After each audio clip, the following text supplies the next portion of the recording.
Bonjour à tous et bienvenue dans ce Morning Bull Live. Nous sommes le 15 mai 2024 et aujourd'hui il va falloir faire un petit peu de décodage parce que je vous avoue que quand je regarde ce qui est sorti, ce qui a été écrit, ce qui a été publié depuis hier soir, hier après-midi sur les bourses mondiales et sur les médias mondiaux, eh bien je m'interroge sur notre état mental pour savoir comment on est capable finalement toujours d'extirper les choses les plus importantes et les plus positives et oublier tout le reste qui ne va pas forcément très bien. C'est vraiment impressionnant et ça vaut vraiment la peine d'en discuter pendant quelques minutes.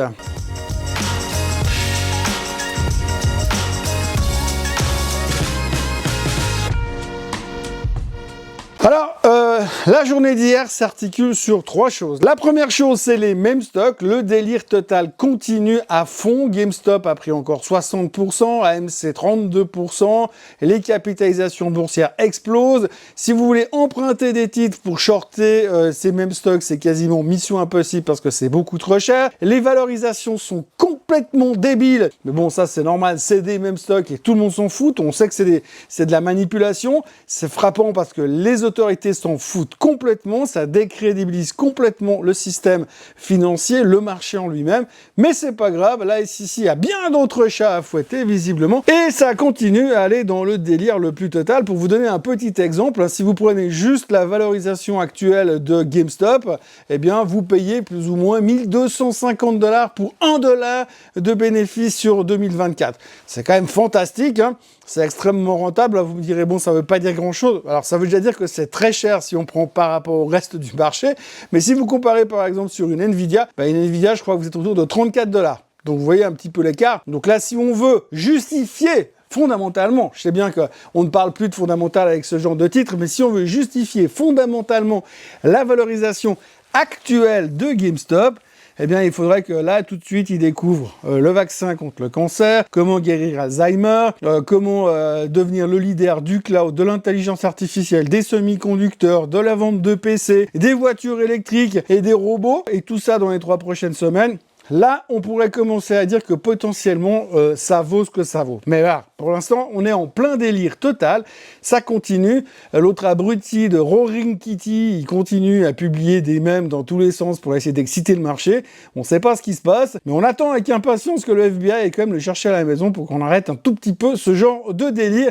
Néanmoins, la bonne nouvelle, c'est que ça nous occupe un tout petit peu parce que c'était un tout petit peu trop calme ces derniers jours. Et puis alors, l'autre truc qui est absolument formidable, il n'y a pas d'autre terme, c'est le PPI qui a été publié hier. Alors vous le savez, vous avez tous entendu parler qu'on va avoir le CPI cet après-midi, mais hier il y avait le PPI, donc les prix à la production. Alors, les prix à la production, c'est connu que c'est quelque chose qui vient en amont du CPI. Je vous l'ai dit et répété des dizaines de fois, je ne radote pas, je martèle la chose juste pour que ça reste bien dans les têtes. Le PPI sort, les prix à la production sortent, ensuite, eh bien finalement ces prix sont mis sur le marché, donc si ça coûte plus cher à produire, à la fin, ça sera plus cher à la vente. À moins que les grands magasins, que les distributeurs se disent « Non, je vais baisser mes marges pour faire plaisir aux consommateurs ». Vous avouerez que c'est pas très crédible. Néanmoins, eh bien aujourd'hui, on se dit « Eh bien voilà, c'est simple, si le PPI est en forte hausse,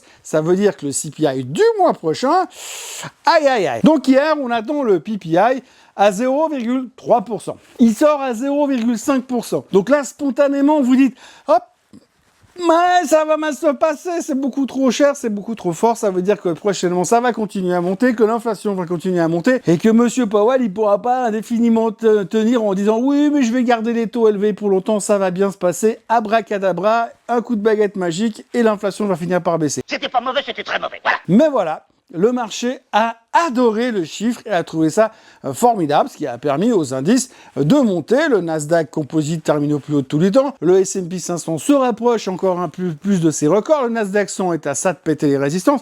Et on attend toujours le Dow Jones à 40 000. Le Dow Jones à 40 000.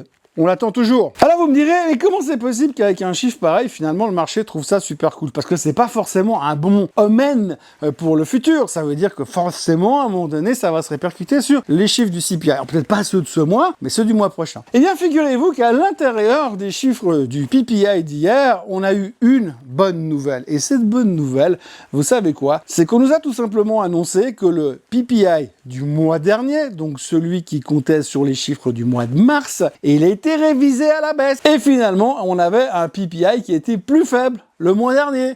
Et nous, on avait compté sur un PPI qui était plus fort. Donc, on avait pris des paris sur un chiffre qui était bidon. Et donc, là, de nouveau, on dit « Ah, mais là, on a corrigé. Ah, bah alors, ça va. » Ça veut dire que finalement, les peurs qu'on avait au début du mois d'avril, lorsque les chiffres du mois de mars sont sortis, elles sont parties. C'est terminé. C'est fini. On est guéri. Alors, du coup, le chiffre d'hier n'était pas très important parce que le chiffre d'avant, il était corrigé à la baisse. Alors, c'est cette capacité extraordinaire à chercher le bon et à trouver le bon dans n'importe quel chiffre qui nous a permis hier de remonter à la surface et finalement de bien terminer la séance malgré un PPI pour le mois d'avril qui est plutôt inquiétant parce qu'on l'attendait à 0,3 et il sort à 0,5 et donc ça voudrait dire quand même que le CPI du mois prochain, donc celui qui sortira au mois de juin, pourrait être impacté par ce PPI qui est très fort. Mais on s'est dit, c'est pas grave, parce que vu qu'ils ont corrigé le PPI du mois de mars, ils vont probablement corriger le PPI du mois d'avril au mois de mai. Donc, résultat, ça risque d'être finalement une bonne surprise. Et puis, le mois prochain, le PPI sera aussi corrigé à la baisse, donc on se foutra du nouveau chiffre du PPI. Enfin, vous voyez ce que je veux dire? On est en train de marcher sur la tête et de chercher des arguments pour se motiver, pour dire « Oui, mais il y a encore de l'espoir pour baisser les taux », alors que finalement, quand on regarde juste factuellement, ça pue. Mais on a corrigé un truc. Donc, vous avez aujourd'hui l'intelligence artificielle qui peut tout faire, pratiquement, à une vitesse de plus en plus rapide. Et nous, on a les services du gouvernement américain qui sont pas foutus de faire 2 plus 2 et de corriger ensuite ces 2 plus 2, le résultat pendant 4 mois consécutifs. C'est juste pathétique. Et donc, c'est pour ça qu'hier, on a terminé en hausse. Mais c'est pas tout, parce qu'hier, on a aussi Monsieur Powell qui a parlé. Alors, Monsieur Powell, c'est marrant parce que quand vous écoutez son discours, hein, si vous regardez ce matin, vous ouvrez juste un journal officiel et vous lisez ce que Monsieur Powell a dit hier. Quand vous voyez ce qu'il a dit, vous vous dites « Waouh !» C'est pas l'euphorie non plus. Hein. Par contre, quand vous regardez l'analyse du discours dans les médias financiers, on vous dit « Oui, alors c'était un discours plutôt rassurant. » C'est un peu comme le discours accommodant de la Fed il y a 2 semaines. Hein. C'est un discours accommodant. Alors vous me direz, accommodant pourquoi? Bah accommodant parce que Monsieur Powell, il a pas dit qu'il montait les taux et il a répété qu'il ne les monterait pas. Donc ça, c'est la première bonne chose. La deuxième bonne chose, c'est qu'il a dit qu'il attendait que l'inflation continue de baisser en 2024 progressivement comme elle l'a fait l'an dernier. Alors j'aime bien, il dit, je m'attends à que l'inflation continue de baisser jusqu'à la fin de l'année. Mais en fait, depuis le début de l'année, elle fait que de monter. Donc là, elle va pas continuer à baisser puisqu'elle fait que de monter. Donc c'est vraiment un petit peu bizarre comme réflexion. Donc en fait, la manière dont il formule les choses, on se dit, ah bah il s'attend à que l'inflation elle baisse. Mais enfin, pour l'instant, les 4 derniers mois, c'est pas vraiment le chemin qu'elle a montré. Et quand on voit les chiffres du PPI, oui, je sais, on va les corriger le mois prochain, eh bien ça laisse supposer que ça pourrait pousser encore un petit peu le mois prochain. Mais alors du coup, Monsieur Powell s'est montré, on va dire, rassurant. Ça, c'est ce que les médias ont interprété.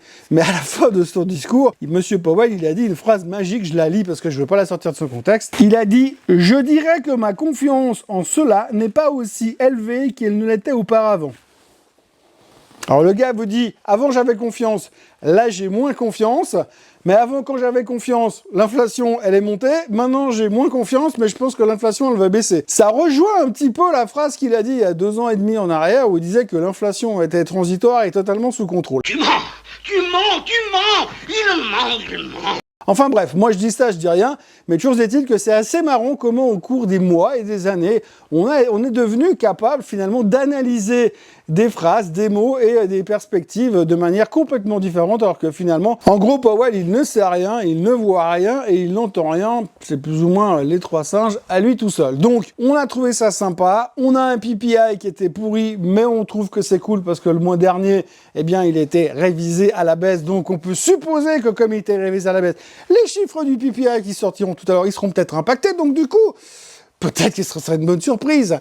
Résultat, on n'est pas plus avancé qu'avant, mais on est quand même toujours et encore définitivement optimiste. Alors maintenant, la suite des événements, eh bien c'est assez simple. CPI cet après-midi, il est attendu à 0,3% contre 0,4% le mois précédent. Grosso modo, il y a plusieurs scénarios possibles. Alors si vous voulez chercher sur Internet, vous verrez, il y a JP Morgan qui a publié un article en disant il y a 6 scénarios possibles. Alors vous pouvez les étudier tous, ils ont tous un niveau de probabilité.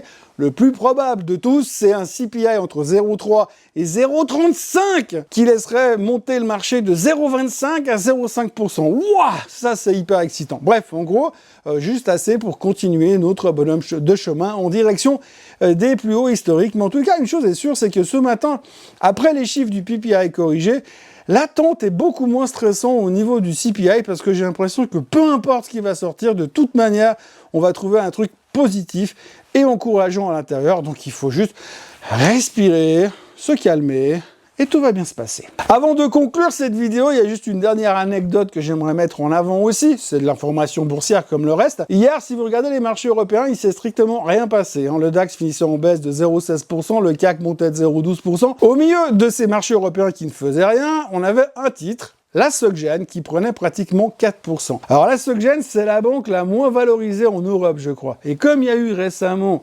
un takeover en Espagne sur la Banco Sabadell, du coup, on commence à se poser des questions si potentiellement la SocGen pourrait pas être une des prochaines victimes à se faire avaler. Alors hier, il y a un journaliste de Bloomberg qui n'a pas pu s'empêcher de poser la question à Monsieur le Président Macron, Monsieur le roi de France, qui nous a déclaré que lui s'opposerait pas au fait que la SocGen se fasse racheter par une banque étrangère. Alors personnellement, son avis, on s'en fout, mais le fait est, c'est que quand un président vous dit ça, on se dit le mec il doit savoir quelque chose. Donc résultat, le titre est monté là-dessus, mais ce qui est assez effarant, c'est qu'aujourd'hui, on a un président en exercice qui vient dire que lui, à mot couvert, il est plutôt chaud patate pour qu'on vienne lui racheter une de ses banques en France et qui dira rien si c'est HSBC qui vient les avaler, et il le dit comme ça devant les médias. Je sais pas s'il y a un devoir de réserve pour ces mecs-là, mais visiblement, ça ne s'applique pas au président Macron. En tout cas, on sait que si ils viennent racheter la SocGen, quand je dis « ça peut être n'importe qui, tout le staff brillantissime du gouvernement français ne s'y opposera pas. Donc la porte est ouverte à toutes les fenêtres pour la SocGen. C'est marrant parce que c'est pas la même chose sur toutes les entreprises. On n'est pas tous égaux, il y en a qui sont plus égaux que les autres. Voilà ce que l'on pouvait retenir de cette fabuleuse journée d'hier et celle qui nous attend. Donc tout à l'heure, on aura les chiffres du CPI qui sont attendus à 0,3%. Bonne chance, de toute façon, il y aura du bon dedans. Et puis à noter au passage qu'il y aura aussi les chiffres des retail sales américains qui seront publiés. Normalement, c'est des chiffres qui sont très importants parce que ça donne un petit peu un sentiment de comment l'Américain consomme. Alors autant dire qu'aujourd'hui, avec le CPI qui sort, on s'en contrefout. Néanmoins, ils sortiront quand même. Et puis au passage, vous aurez une avalanche de banquiers centraux américains qui vont parler. Je pense qu'ils sont en train de nous préparer un We Are the World de la finance. Ils vont tous se pointer et parler en même temps pour dire « Oui, on espère qu'un jour, on pourra baisser les taux. » Ils vont faire un tube, ça va cartonner. En tous les cas, on les attend cet après-midi. Voilà, moi en ce qui me concerne, je vous encourage à vous abonner à la chaîne Swissquote en français, à liker cette vidéo, à la partager, à la commenter un maximum. Vous avez vu que j'essaye de répondre à tous vos commentaires, à échanger le plus possible à vous pour dynamiser tout ça. Mis à part ça, passez une excellente journée et je vous retrouve vendredi matin parce que demain matin, je suis absent. Donc pas de Morning Bull demain matin, je serai là vendredi et après comme d'habitude. Voilà, je vous souhaite une très très belle journée. Soyez forts.